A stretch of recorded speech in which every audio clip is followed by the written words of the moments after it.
Alright guys, it's Chatterbox Reviews, coming at you guys with my review for The Walking Dead Season 9, Episode 12.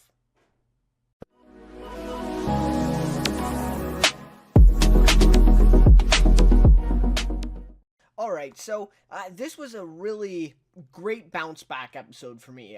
Last episode I felt like was one of the worst episodes of the season. And looking back, I maybe was a little bit harsh on it in last week's review. But I really didn't like kind of what they were doing and the way they were dragging out the whole Alpha storyline.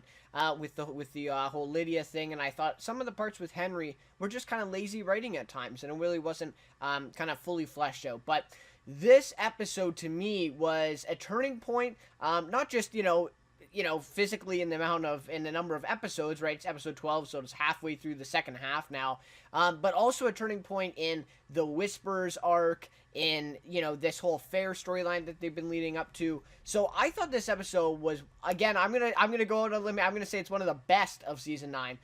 To me, this was amazing.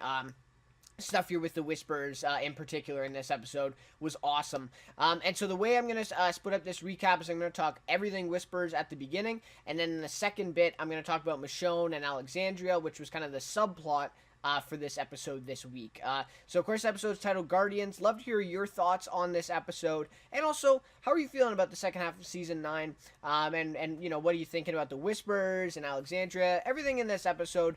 Love to hear your guys' thoughts on that as always. So again, if you enjoy the review, of course, please leave a like and consider subscribing to the channel. Would really appreciate it as well. Alright, so without any further ado, let's get into the recap for this episode. Alright, so like I said, we'll start with the Whispers. So, we open up here with Lydia and Alpha walking back, and so presumably this is just after they've left the hilltop. They've kind of gone into the forests now, right? And they're, kind of making their way back to the eventual camp that we see later in the episode, right?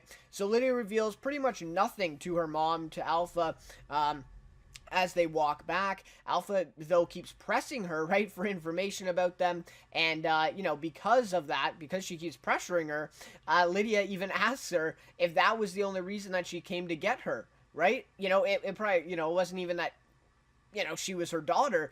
It was that Alpha wanted information on them and going to get Lydia. She knew that she would be able to get that information and be able to trust Lydia as well, which we see later in the episode is maybe not the case. But anyways, so then Alpha says, "What a stupid question," and then she kind of gets an apple for Lydia, and kind of a really awkward sequence there, and then they keep walking, but I don't know that it is a stupid question. I think if we're really talking about the logistics of things, and we know how Alpha is as a mom to Lydia, I wouldn't be surprised if that really was the case. If they really did just go and get her for information on these people. And of course, Lydia really did not divulge anything, and also kind of led them astray as well. Although I don't think she would have learned this, to be honest, anyways. But she also said that they have no evidence of trade and that they're on their own as a community. So that gives them ultimately an advantage over the Whispers now, because the Whispers only think that the hilltop is the only thing that is where these survivors are held at, right? And of course that's not the case. So again, we come back to this trend of, if the community is bound together, they probably will be able to take out the Whispers, especially because now they only think that one of them, the hilltop, is in existence even. They don't even know about the other one. So anyways, just kind of a cool sequence there to start off the episode. Again, developing this Alpha and Lydia relationship, mother and daughter, but so far, right, it seems nothing like that at all. Maybe more to Lydia than it does Alpha, right? For sure. So then we see, as the Whispers are resting in the forest, Lydia is now with them, of course. She's back there, and she's kind of hunched over against a tree. And then we see Henry appears on the cliffside and is essentially watching the Whispers, watching what's going on, until one of the Whispers comes up behind him and tries to, knock him down or subdue him.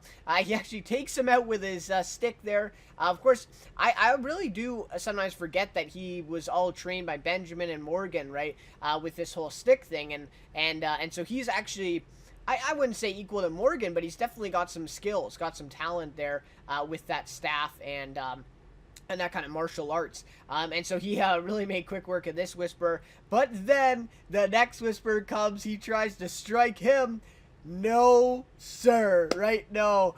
Beta comes out. You know what? Beta in this episode just was so awesome to me. Ryan Hurst is literally, I've seen this everywhere, but he's literally the perfect casting for this role. You know, and again, it's like some people are still weary of Alpha and Samantha Morden, which I would kind of agree with just by the physical appearance of her compared to her comic book counterpart. But you know, Ryan Hurst is probably the perfect guy you could have cast for Beta, and he was awesome in this episode. Just his voice too, man, it's really great. He's probably one of my new favorite characters in this season. It's awesome. So, anyways, Beta, and he's massive, right? I mean, Ryan Hurst in real life is massive. I think he's 6'7" or 6'5", 6'7". And I think they make him a little bit bigger for the show. They make him look bigger. He's massive, right? So anyway, so Beta grabs him up and takes him to Alpha, and then he says they've been tracking him ever since he left the hilltop. So they've known exactly what he was doing. He actually holds his arm back until he answers. He almost breaks his arm back. So then finally Henry kind of submits and says that he will answer Alpha's questions. So, Alpha questions as Lydia watches then, of course. That's a big part. Lydia's watching this whole thing kind of break down. And then Henry finally tells Alpha that he's from the hilltop and that he's come for Lydia, which is very interesting, right? And then all of a sudden, before Alpha replies, Lydia just comes out of nowhere. She steps up and just knocks him out.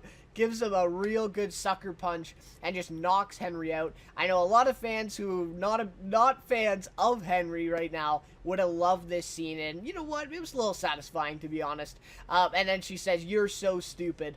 And you know what? Some of us fans are probably thinking the same thing at this point. So you know what? That was a pretty satisfying little sequence there. But yeah. So she knocks him down and basically knocks him out, but you know he's still conscious, knocking him down to the ground. You're so stupid. So, you know, again, and then we get this quote from Alpha where she says he's coming with us, eyes open, when there's one, there's more. And then they continue walking and they bring Henry with them. So, again, right, with that line, with our knowledge of the Whispers, Lydia is probably right here. He probably is stupid for coming and, you know, being involved with the Whispers, as she knows their practices and what is probably going to happen to him once they're got all the information out of him. They're probably going to kill him. And the fact that she actually does have feelings for him and doesn't want to see him die obviously means that she wouldn't, that she knows it was a stupid decision to come join with the Whispers, or at least get caught with them, right? Come looking. So, then we see that very shortly after there, Daryl and Connie are hot on the trail. They find Henry's staff, basically where Beta picked him up there, and they figure out that he caught up with the Whispers and that they have somehow taken them. And this was a nice little dynamic. I think we had 2 or 3 scenes with Connie and Daryl in this one. Again, Connie is deaf, so there was no, you know, intense dialogue or anything, but I did like the part where, you know, Connie basically pointed to Daryl's lips and said, "I can read your lips," right? And so then Daryl, you know, kind of mouthing out the words a little bit, emphasizing it a bit, and that was just kind of a funny little scene there. But anyways, so back to the Whispers. So then we see that Beta skins a dead walker. This was just disgusting. He takes the entire skin off. He kind of peels it back, and this body just falls down. Again, it was great, though, to see this practice of the Whispers and how they even get these skins off these walkers. I think that's a big question. Anyway, so this skin's obviously for Lydia, as she had lost her old one, you know, obviously when Michonne and Daryl picked her up right at that bridge. So then, as Alpha talks to Henry about the Whisperer's ways, she's kind of introducing him to it, and I think he asks something like, you know, why would you do that, or something like that. Alpha's trying to rationalize it a little bit. And just as she's doing this, a kind of, you know, the middle of the forest, I would say, there's a little bit of a kind of clear space there, similar to Season 7 preview, right? Anyway, so a girlfriend and her boyfriend emerge, challenging Alpha for her going to get Lydia, and basically doing the 2-for-1 trade, as it violates her own rules. And we heard this before, that Lydia was saying that she would have to break her own rules to come and get me, and that's exactly what happened, right? And so obviously I think we were expecting some type of challenge or some type of retribution in a way, to her breaking her own rules, right? And that wouldn't just be brought up for nothing. And so we get a massive scene here. So she does not take kindly to the challenge, and after the girlfriend tells her that she's not fit to lead anymore, that she's putting everyone in danger, and very quickly everyone just shuts up and, just kind of stands there silently as Alpha tries to question them to see if she's putting them in danger. So, I mean, obviously the people probably feel similar, at least some of the people probably feel similar to the girlfriend, but they were not ready to step up against Alpha, especially with Beta by her side. It's like, this guy's a massive guy. I mean, Alpha herself is really ruthless and dangerous, but you want to just talk about a physical, obstacle in Beta, right? And so anyway, so then she slowly walks up behind this, the girlfriend here, as the girlfriend basically tells her that she doesn't want to fight her. She doesn't want to fight, and she doesn't want to challenge her anymore. So she gotta, quickly regrets, basically challenging her, right? So then Alpha says, too late, and she beheads her. She takes her head off with a wire. It looked like a wire, but obviously it's a very sharp kind of blade that you pull. It kind of reminded me of like when you, with the string and you cut the clay off, right? And that's very similar to this type of thing. And anyway, so she takes this wire and just beheads this girl, right? And so the head falls to the ground, of course. Then Alpha picks up her head and hands it to her boyfriend, making him accept her head. And then as he, starts, crying, really, I mean, obviously very emotional at this point, Beta is still holding him down so that he can't obviously fight. And then basically she puts him out of his misery, stabs him in the side, killing him, and he drops to the ground as well, while still holding her head. Like, holy shit, man. This is an awesome scene. This is horror that we haven't seen probably since the Season 7 premiere. And with the Whispers, we knew that this was coming, and it's finally amazing to see this finally happening and, us seeing the magnitude of the Whisper way, right? So Lydia was right about what she said about Alpha. You don't want to mess with her, right? She said that to Henry in the cell. And you're bang on. I mean, if you, and these people, they didn't even try to fight her. They just questioned her authority, and boom, one gets beheaded, the other gets stabbed with the head in his arms. Amazing stuff here. And, obviously a very gruesome, ruthless scene, and also, of course, developing our hatred already for, the character of Alpha as we, and they showed us that with Negan in the Season 7 premiere, killing two of our characters. None of our main characters were killed here. We didn't actually care about those two characters, but just the way in which the act of violence was taken out is something obviously us fans of the survivors would not agree with. That we don't see that. Probably the closest thing I would say that the survivors did was Rick and them in Four Walls and a Roof, right, killing the Terminus guys in the church there, and I think the one gets beheaded. So that's really the only similar thing that we've seen in the past to The Walking Dead. So all right, so after that really shocking kind of gruesome scene, we're back at the camp, and Alpha and Beta discuss the event. So we also see their relationship in this one a little bit. Obviously Beta is a massive guy, obviously has a bigger physical presence than Alpha, but you do see that he is really kind of under her wing. He is really her right-hand man, and I don't see him questioning that anytime soon, right? So yes, he is kind of a bigger physical presence and could probably take her down in a fight if he really, really wanted to. I think that he is still very scared of her, as is the rest of the Whisperer group, right? So anyway, so Alpha says she hasn't had to do that in a while, and Beta, agrees that it needed to be done, right? That was what needed to be done to basically, put down the challenge or the revolt against leadership, right? And so then Beta raises the point that they need to be ready to defend themselves for when they come for the boy, and them, obviously, the Hilltop guys, as they know, they won't just let Henry be out there alone. And also, Beta says they need to find out if Lydia has feelings for the boy, as that would end up probably hurting them in the long run. Then we get a very creepy story from Alpha as well, how she, saved Lydia from choking on plastic or something like that, and she, beat her afterwards for doing it, and she was 3. Anyways, So we get a kind of a disturbing story there, but anyway, so that kind of then fuels the next scene, which is in the middle of the night. Beta wakes Henry up and takes him to the middle of the forest where Alpha and Lydia are standing, and this now is the test to see if she really does have feelings for Henry and which side is she on. So Alpha drops her knife on the ground, tells Lydia to pick it up. She does, and Alpha tells her to kill the boy, kill Henry. And this was just, again, we haven't really seen this stuff in a while. Like, again, probably the Season 7 premiere is the most recent time where we saw something like this, where Negan almost made Rick axe Carl's arm off. Very similar kind of scene with the tension and the anxiousness here, and we see that, right? Lydia starts getting really anxious, and then Alpha says, "Don't be weak like your father. You know what happened to him because he was weak." And Lydia even says, "Oh, I know what happened." And you see Alpha's face there too, how she is maybe starting to recognize that Lydia is kind of turning a little bit and starting to discover what the real truth of the events were, as we saw with her explaining in the cell to Daryl, right? So anyway, so then all of a sudden the tension, the suspense, and all that is broken up, and no result, of course, is had from Lydia trying to kill Henry here. And I really did like the dynamic, though. It really showed Lydia very emotional about it and very anxious about it, but also it didn't show that she just right away threw the knife down, right? She actually did look at the knife. She considered it for a few moments there.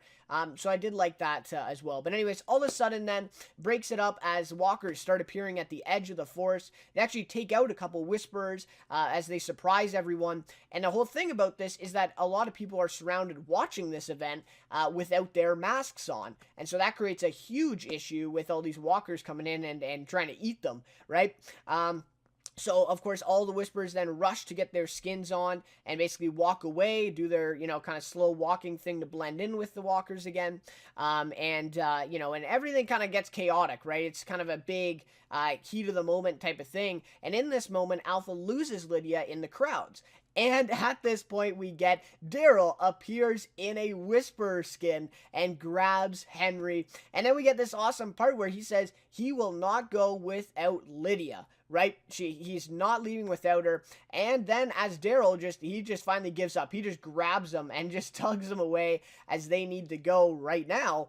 And so then he grabs Lydia's hand and she reluctantly goes along with them as they run away in the forest. So Lydia, Henry, Daryl, Connie are now running away from the Whisperers camp.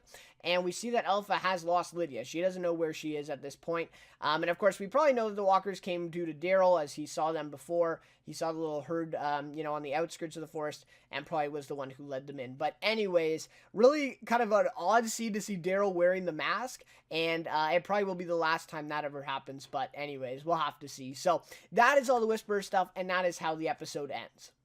Alright, so now let's get to the Alexandria stuff a little bit quickly here. So, Michonne and the council at Alexandria. So, to me, this is about time that we saw them again. We haven't seen this council since episode 6 of season 9. It's now been 6 episodes. And to be honest, we haven't seen anyone at Alexandria in the second half, except for Michonne. So it's like, it's great to see them again. And I guess Rosita as well, because she was still at the hilltop. But yeah, I mean, like, that's the thing with season 9. Again, they're making kind of the same mistake, in my opinion, of really separating these communities, these bottle episodes again. Although I'm not saying it's the same as season 7 or 8. The episodes and the content are better, but they still are doing the same thing where they're splitting up all the episodes, and that's why we don't see, for example, the Alexandrians for 3 episodes. At least it's been 6 since we've really seen Alexandria. So in that case, I'm just really not that happy about that, but it is what it is. So anyways, so the council are discussing the fair again. Siddiq and Gabriel are basically pushing for it, right, wanting to help Ezekiel in the kingdom. And Siddiq says that things are that Carol tells him that things are worse than what Ezekiel is letting on for the kingdom. Of course, we don't know quite what the problem is with the kingdom. We haven't really got that explanation quite yet. It sounds like they need more supplies, and that's what we saw in the flashback last episode of Tara bringing them medicine and some other supplies from Alexandria. So, and obviously we know that the trade is not very well established between Alexandria and Kingdom right now.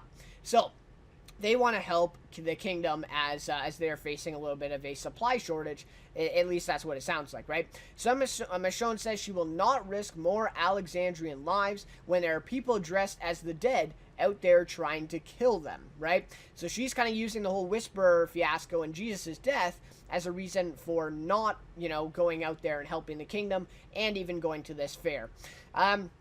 So then Sadiq says, and this was also in the trailer, this dialogue, this line here, what does it mean for Alexandria if the kingdom falls, right? And then Michonne says it means Alexandria survives. So again, Michonne very stubborn on this. We learned that she also has a veto on the council, making it practically useless at this point in this scene. So, this whole council idea was really started in season 4 at the prison.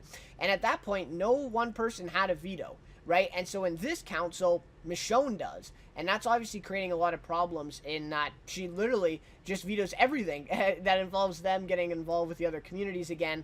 And of course, this is the same theme of kind of individuality and, focusing on yourself rather than branching out and helping everybody and coming together, which is exactly what Rick was trying to do when, before he died or disappeared on the show, right? But anyway, so an interesting meeting there. So then we see that Michonne comes to visit Negan in his cell. This was awesome. You got Negan, you get this Whisperer stuff. I'm happy. That was really great. So she wants answers for why he came back. And then he says, this is one of my favorite lines of the episode. He says, it wasn't all Gabe's fault for me getting out. You can't keep a big dog locked up forever. Sooner or later, he's gotta run. I just love that little line there. The writing for Negan is awesome. I mean, it's awesome. Whoever's writing the dialogue for Negan, the writers of these episodes, really great job, right? Anyway, so then he tells Michonne that he was in her home and probably could have waited to kill her and killed many others. He said bash their heads in, but he didn't, right? He's basically telling her that he went out, he could have killed people, but he didn't. He came back, right? And I think he's, basically saying that he deserves credit for that, right? For not doing that stuff. And then she says, I think you decided to take your shot out there and out there spit you out. So you dragged your pathetic ass right back here. And you know what? That's probably pretty truthful. That's pretty much exactly what happened with the case. And Michonne has got it she's got a pretty good touch on what's going on, right? So then Negan says the world has changed and he has too. Asks Michonne then to trust him more and says that he can help her, right? The world has changed, I've changed, and I can help you. Instead of just being an example of Rick Grimes' mercifulness, as he says, he actually wants to help. Instead of just being an example in a prison cell for 6 years and keeping going like that, he wants to get out of the cell and maybe help Michonne. And that's the big part of this, right? He comes back, but he also comes back with the hope that he'll be able to be let out, the trust factor will be extended, right? That's all part of Negan's kind of thought here in the process of him coming back. So then he says, I know a thing or two about keeping people in line. I could be a sounding board for you, leader to former leader. I really like that line as well. Michonne not having it. She denies him, says there basically isn't anything going wrong. Which of course there is, and he even knows that from his cell. So she basically says, there's nothing wrong here. We don't need you, right? And then at this point she sees Judith as well outside. But my question is, will she think this way forever? Especially when the Whispers and this fair storyline comes to a head at the end of season 9. No pun intended. Comes to a head. Will she think this way still then? Maybe she will unless Negan's help. So we'll have to see where that goes. So then I love this scene with Michonne and Judith. One of the more heartwarming scenes of the episode. She stops Judith at home after catching her watching the cell during Negan and her exchange earlier. Right? Judith says that she's been talking to him unbeknownst to Michonne. And Michonne tells Judith that he's a monster and that she doesn't want her to talk to him ever again. Right? So basically establishing that, no, right? Like he's a monster. He's done monstrous things. You should not be talking to him. And Judith argues that he's not that person anymore. And she says then Michonne, she says people change. Michonne says people don't ever really change. So she's in the mindset of Negan was a monster. He's still a monster, and he's going to be forever, right? This whole thing of him coming back does not change that.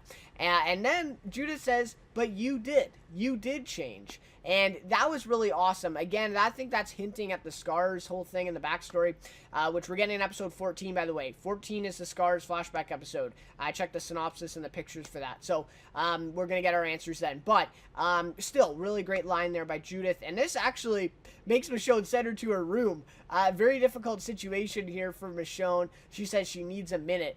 Because what Judith is saying is Michonne knows that it's coming from a place of, Judith not being, aware of his true wrath, right? And her, it's so difficult for her to kind of make Judith see that now because Negan has been in the cell for years, and maybe he has changed a little bit. So a really tough situation here about Judith, maybe being right about Negan changing, or did she really just never see his complete wrath and what he really did, and maybe that would have changed her mind on things like it did Michonne. So it's a really interesting dynamic there, and I like that they're playing with it. Then a little bit later, Michonne goes to tell Aaron that the council can re-vote on deciding to send a delegation to the fair event, and that she won't veto it this time. She still thinks that it's a terrible idea, but it is within the rights of the people to make up the decision according to the charter, right? And so I think mainly Negan inspired this change in her, kind of sparking that she needed help or that something was wrong in this case. And then the Judith conversation kind of further pushed her into that way of thinking. So Aaron agrees with her, says, yeah, it is within the rights. I think it's a terrible idea too, but we gotta let them vote on it. And then Aaron says, of course, I hope we don't regret this. Oh, Aaron, you will. You guys are going to regret that decision for sure, especially now that you just said the line. We know you are going to regret it. But I did like that line there. It was kind of cool. So then just to end off here, and so that kind of basically changes the whole dynamic of everything. And now, basically, they're going to revote, which we know will end up deciding that Alexandria is going to go to the kingdom and attend this fair event, where, of course, a big event happens for comic book readers. And you could probably piece things together that something big is going to be happening either way. So, then lastly, I just want to quickly touch on the Love Square decision here between Gabriel, Sadiq, Rosita, and Eugene. I mean, Eugene's kind of made himself a part of it because of his love for Rosita. Anyway, so the baby is Sadiq's, but Rosita loves Gabriel. And so basically, Gabriel decides to stay with her, but of course, it's still Sadiq's baby. And then we see the three of them kind of go into the house to talk, and Eugene's kind of on the outskirts, the outside watching. So an interesting dynamic. I felt like these scenes kind of dragged a little bit in this episode. That's why I'm just quickly talking about it briefly here. But, it is a good decision. And again, presenting these types of themes within this context of an apocalyptic world and all that, still showing that these themes are still very relevant, especially with a reestablishment of civilization in Alexandria and babies being born and all this stuff, right? So I did really like that they're establishing that once again in The Walking Dead. And again, we haven't seen babies being born. Like, this is the first season that we've had, like, more than one baby being born, like, ever in The Walking Dead. And it's really a big, stark difference from what we've seen before. So, anyways, that is the episode this week. Alright, so now just to end things off, my rating for this episode, I'm going to give it a 4.7 out of 5. It showed us a lot more about the Whisperers, starting to understand how they live and why they live that way. With the scenes with the camp, I feel like those are very good in kind of showing us, the way they live, right? Basically, very simple way of living, right? Skinning carcasses for food, leading the walkers around. That's probably one of their biggest responsibilities. And just kind of, camping out, I guess. And a very simple way of living. They don't really need many objects or materials.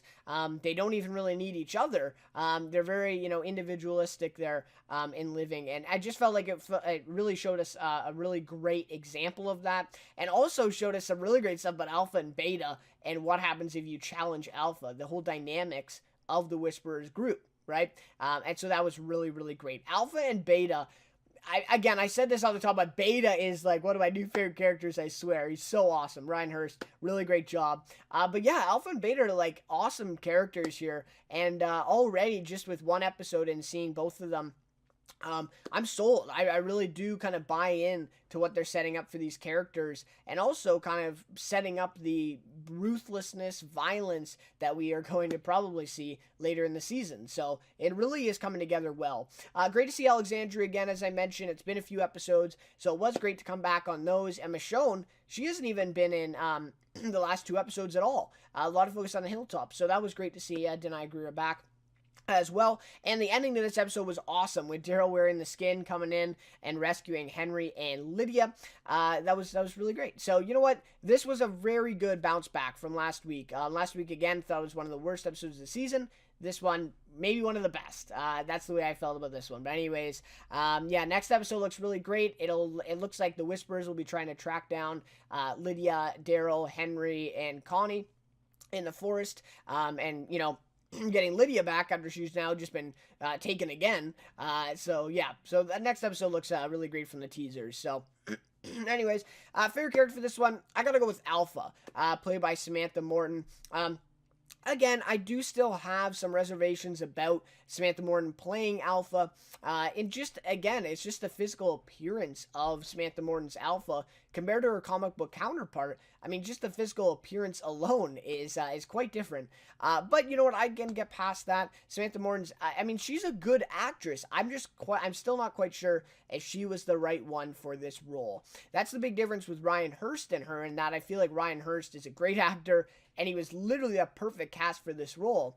But, you know, again, we'll have to see how this Alpha goes. It's only been 3 episodes that we've seen her. And so, you know, eventually she'll probably start to grow, and we'll get used to, you know, her character as well. But anyways, so yeah, Alpha, that's really looking forward to that in the next episode too. And she'll be probably tracking down Lydia again. So for the second time, right?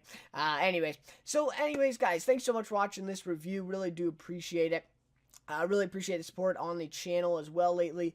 I really like to thank you guys for that. You know, likes, comments, views, subscribers.